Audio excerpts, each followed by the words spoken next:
ఈరోజు capsicum and బంగాళదుంపతో curry అయితే చేస్తాను. దానికి కావాల్సిన పదార్థాలు చూడండి. ఆనియన్స్, పచ్చిమిర్చి, టమాటో, క్యాప్సికమ్, బంగాళదుంప ముక్కలు వాటర్లో వేసుకున్నాను కట్ చేసి. బాండీ పెట్టుకుని ఆయిల్ అయితే వేసుకుంటున్నాను.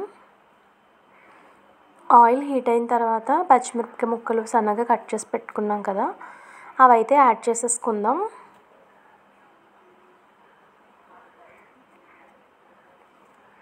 అవన్నీ యాడ్ చేసుకున్న తర్వాత ఒకసారి గరిటెతో కలుపుకుందాం.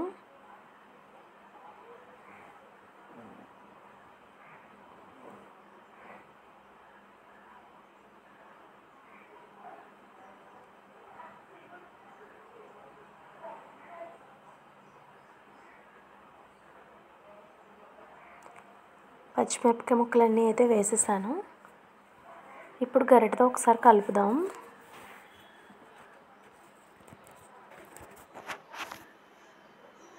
ఇప్పుడు ఉల్లిపాయ ముక్కలన్నింటినీ వేసుకుందాం.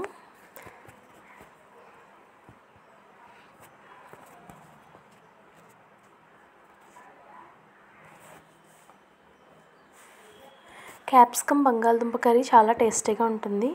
కొంచెం టమాటో కూడా వేసుకుంటాం కదా, చాలా బాగుంటుంది. ఇలా ట్రై చేయండి. ఆనియన్స్ ఫ్రై చేసుకుందాం. కొంచెం పసుపు యాడ్ చేసుకుంటున్నాను.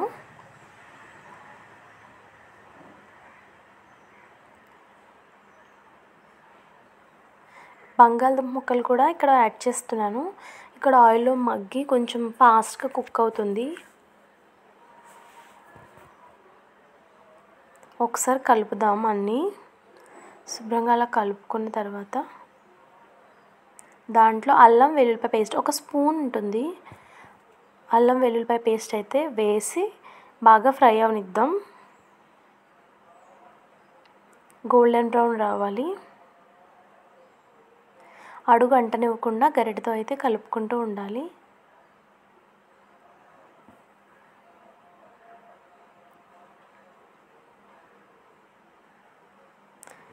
ఒక 5 నిమిషాల పాటు అలా కలుపుకున్న తర్వాత క్యాప్సికమ్ ముక్కల్ని ఇందులో యాడ్ చేసుకుందాం.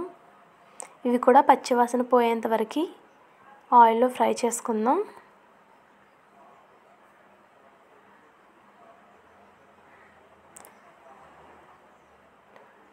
అచ్చంగా క్యాప్సికమ్ కూడా చేసుకోవచ్చు, కానీ బంగాళదుంప వేస్తే మరింత టేస్టీగా ఉంటుంది. అన్నీ కలుపుకుందాం. బాగా అన్నీ కలిసే విధంగా కలుపుకోవాలి. ఇప్పుడు టమాటో ముక్కల్ని కూడా యాడ్ చేస్తున్నాను. ఇవి మన చెట్టుకి పండిన టమాటో కాయలండి. చాలా వాటర్ వస్తున్నాయి, అలాగే చాలా పుల్లగా కూడా ఉన్నాయి కాయలు. అవి వేసిన తర్వాత 5 నిమిషాలు మగ్గాలి. కొంచెం ఇక్కడ కూరకి తగిన సాల్ట్ అయితే యాడ్ చేసుకుంటున్నాను. ఒకసారి కలుపుకొని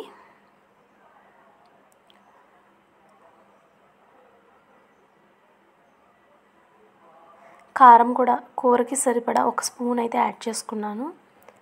పచ్చిమిర్చి యాడ్ చేసాం కాబట్టి కారం పెద్దగా ఎక్కువేం పట్టదు. చూసి అడ్జస్ట్ చేసుకోండి మీ తగిన కారం బట్టి. నాకైతే ఒక స్పూన్ సరిపోయింది. ఒక చిన్న టేబుల్ స్పూన్తో గరం మసాలా యాడ్ చేసుకున్నాను. అలాగే 2 స్పూన్స్ ఆఫ్ ధనియాల పౌడరు, జీలకర్ర ధనియాల పౌడర్ అనేది 2 స్పూన్స్ ఇక్కడ యాడ్ చేసుకున్నాను. చిన్న స్పూన్ అండి, టేబుల్ స్పూను. మొత్తం మళ్ళీ అవన్నీ వాటికి పట్టే విధంగా శుభ్రంగా కలుపుకుందాం. తర్వాత లిడ్ క్లోజ్ చేద్దాం. అవన్నీ బాగా మగ్గాలి. 5 మినిట్స్ తర్వాత మూత తీసి చూస్తే ఈ విధంగా వాటర్ అయితే వచ్చి మంచిగా ఉడుకుతుంది. కలుపుకుందాం. ఒకసారి అన్నీ సరిపోయాయో లేదో చెక్ చేసుకోవాలి. ఒకవేళ ఏమన్నా సరిపోకపోతే ఇక్కడ యాడ్ చేసేసుకోవచ్చు.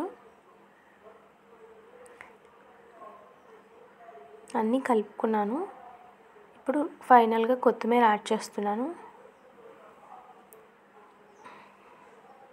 ఇక్కడ ఒక హాఫ్ గ్లాస్ వాటర్ అనేది యాడ్ చేసుకుంటున్నాను. ఇక్కడ అదే ముక్కలు ములిగేలాగా వాటర్ అనేది యాడ్ చేసుకోవాలి. ఒకసారి కలుపుకుందాం. నేను అన్నీ చెక్ చేసుకుంటే నాకు అన్నీ పర్ఫెక్ట్గా సరిపోయాయి. ఇప్పుడు నేను మూత పెట్టేసి ఆ ముక్కలు ఉడికేంత వరకు ఒక 5 to 10 మినిట్స్ అయితే కుక్ చేసుకున్నాను. ఈ విధంగా అయింది. నా కూర అయితే రెడీ అయిపోయింది.